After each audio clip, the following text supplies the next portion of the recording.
he left, went to New Zealand to start his life over because the issues at home were so bad. Um, and so he decided it's better for him to move there. Now, what he failed to realize is the abandonment that would cause, the abandonment issues that would cause within myself, my sister, the impact and trauma that would inflict upon us. And not just that, it was everything else we witnessed beforehand. And so anyway, so he went to New Zealand because he has his side of the family there. So he has his siblings there and his nieces and nephews. So for him, that was a great place for him to start his life over. And then leaving my mom to raise two young daughters on her own. And my mom got married at 19. She left her university, so she didn't even have a college education. She left her university to get married at 19. It was an arranged marriage. Both of my parents were born and raised in Punjab. And then they migrated to England. My sister and I were born here, then migrated to New Jersey because my dad got a job in New York. So we were raised in the suburbs of New Jersey. And it was that caused further trauma, just witnessing my mother struggle to raise my sister and I on her own. She had to work in a factory, working 12-hour shifts 6 days a week, lifting heavy boxes onto a conveyor belt. That's what my mother did to make sure that my sister and I were good. So I owe my mother everything. Like, she's my hero. She's my greatest source of inspiration. My nanny ji had come from India and lived with us to help my mom.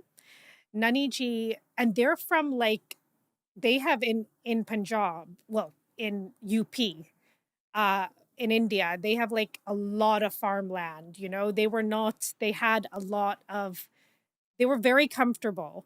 And but my nanny ji doesn't speak any English. So she comes to, and again, she's a housewife.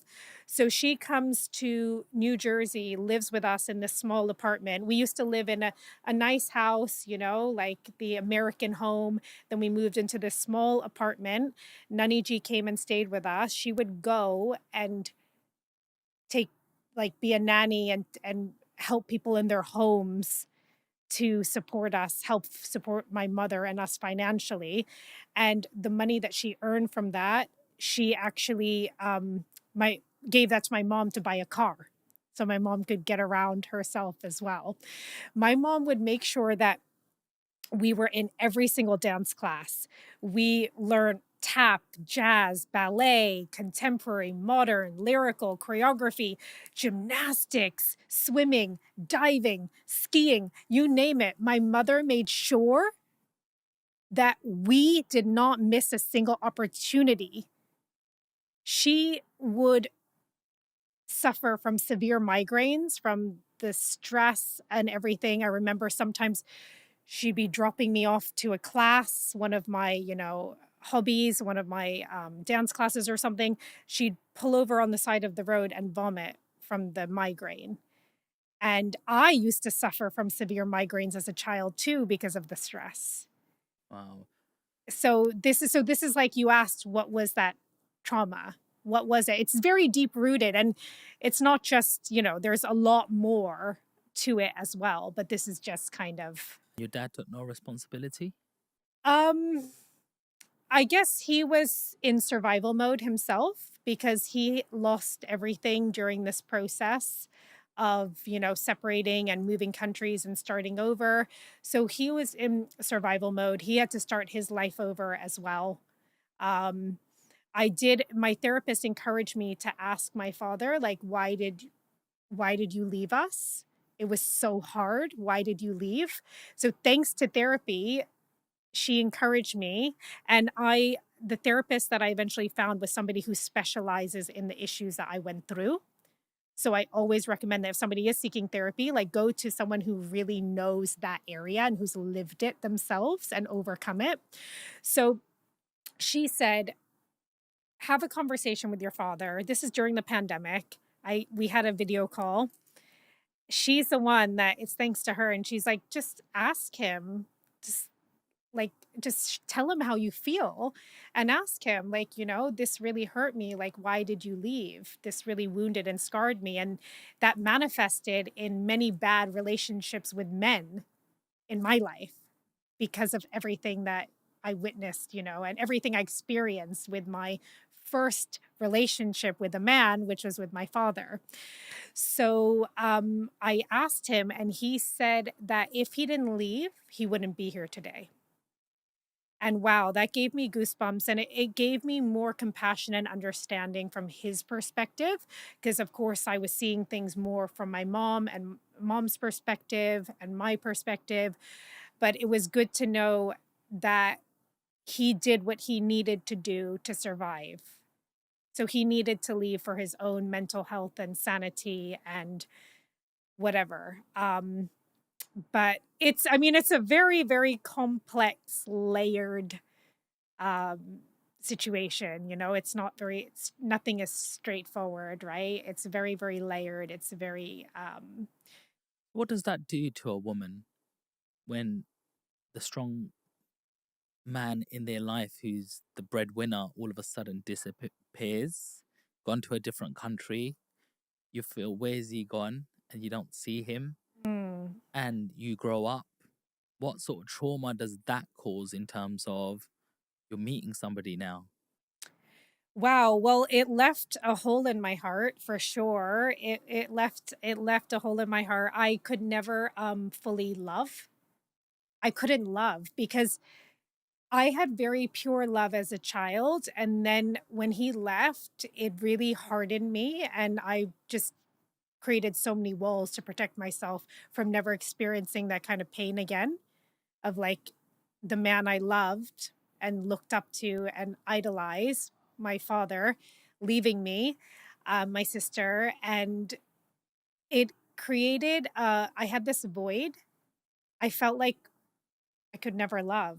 I never thought I'd really love. And I wasn't that self-aware then as well, but um See this barrier that you've put up.